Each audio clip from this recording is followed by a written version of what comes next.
government been doing?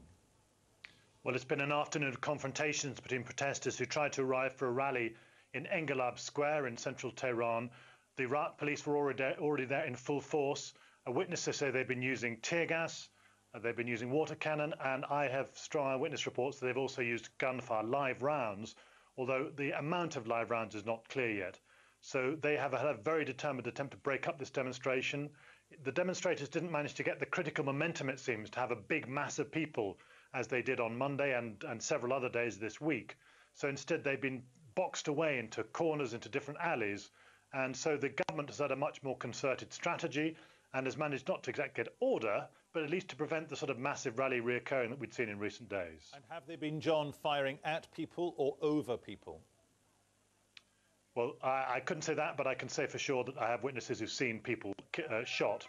We've seen people shot with live rounds. OK, are those eyewitnesses, John, telling you that there's just one isolated protest, or has it percolated through to other parts of the city?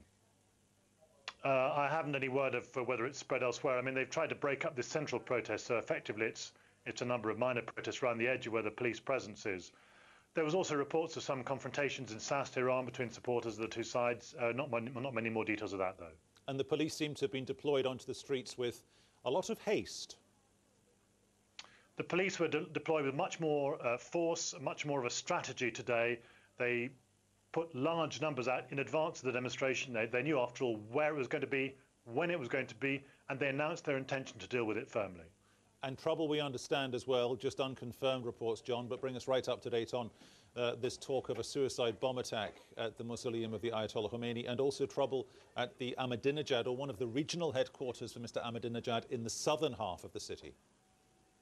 Yeah, the report of a bombing at the Imam Khomeini mausoleum, I think, to be treated with a good deal of scepticism. This would be just exactly the kind of provocation the government might frankly do to try and encourage its own supporters to come out. It would be the most provocative possible place to put a bomb, and what a day to do it.